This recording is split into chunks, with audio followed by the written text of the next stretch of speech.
Hello again, and welcome to the last of our videos on rates of reaction. This time we're going to talk about how catalysts can affect the rate of reaction and look at that in terms of how we would explain it and draw changes to our energy level diagrams that we looked at earlier when we talked about exothermic and endothermic reactions.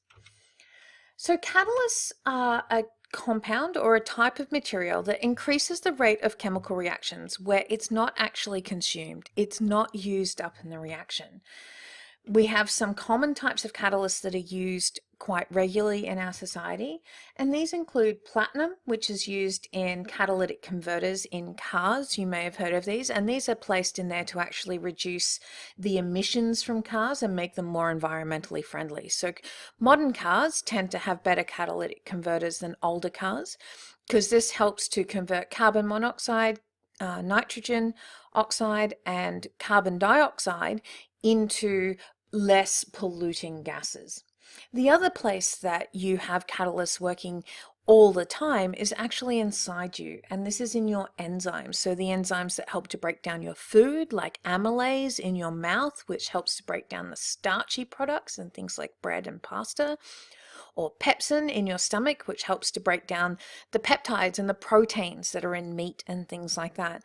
These are enzymes, they're catalysts that help those biochemical processes occur that give us all the energy and the nutrients that we need to keep our bodies functioning properly. So catalysts are chemicals that can be added to a reaction to make it proceed faster. They don't participate in the reaction, so we don't usually make them as a reactant. We would still have reactants going to products, but usually we will see the term catalyst written below the line or above the line of the arrow, indicating that the catalyst is there to help speed up the reaction, but it won't actually participate. It doesn't change the overall reaction or the reactants in the products. So they're not consumed, they're not used up, so there will be the same mass of catalyst at the end of the reaction as there was at the start. Okay, and that means that they can often be reused. Catalysts are used in industrial processes to make things like plastics and things like that as well. So they're very important to the economics of the way our society works because it allows us to create more products in less time, which is always of good economic value.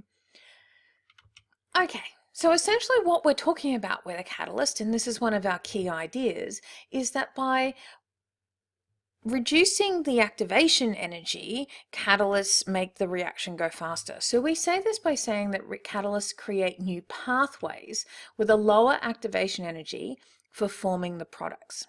If we think about this, it's like taking a shortcut. If we remember back to our energy level diagrams that looked like this, we can kind of think of the fact that the reactants need to go up the hill to break the bonds, and this is going to be our activation energy.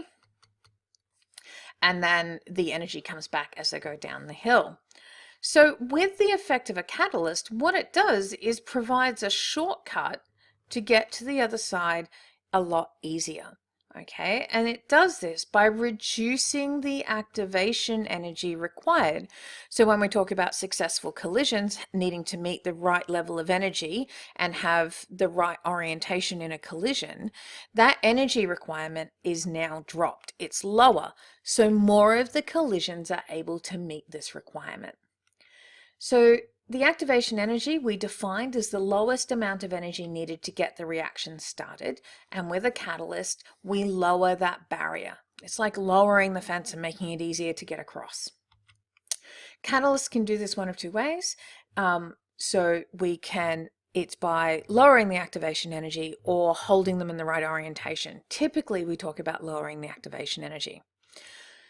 So we can show the effect of a catalyst by using an energy profile diagram. So if we have a look at this, we have the energy of the reactants and the energy of the products. We can see here the products is lower than the reactants. This would be an exothermic reaction.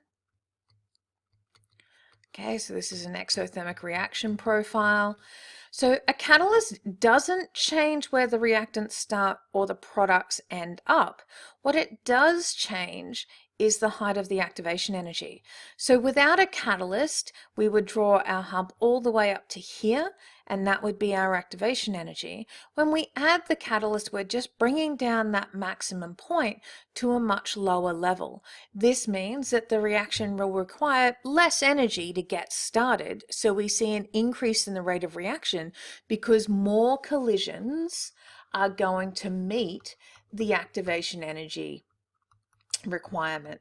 Okay, so more collisions are going to meet the energy requirement because we've made that requirement lower.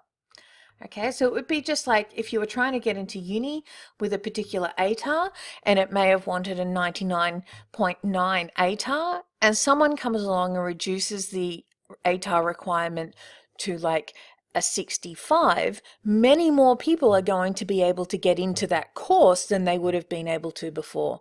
So when we lower the activation energy, we lower that requirement, so there are more collisions that meet that requirement, and the activation energy, so the rate of reaction increases as a result because we have more successful collisions. So the reactions in our body require enzymes, and enzymes are biological catalysts. They do exactly the same thing as we talked about with other catalysts, where they lower the activation and requirement. The reactions that go on in our body need to happen very quickly, so it's important for us to have enzymes to help speed those up. So these are all proteins, and they make the components that go into making our muscles and digesting our food work very, very quickly. They're critical to all living organisms, but they require very special conditions that are set up in our body. So enzymes that are in your mouth, amylase in your saliva, wouldn't work in your stomach. So if you swallow your saliva, the enzymes that are in the saliva are actually deactivated in your stomach, but the enzymes that work in your stomach, in the low pH of your stomach, then take over and digest the protein. So the different places that the enzymes are in our body give them different roles and functions. But generally, they're always speeding up a rate of reaction in order to allow that reaction to happen fast enough to keep us alive. So in summary, the rate of reaction, okay, is dependent on the number of successful collisions between particles. The greater the number of successful collisions, the faster the reaction will be.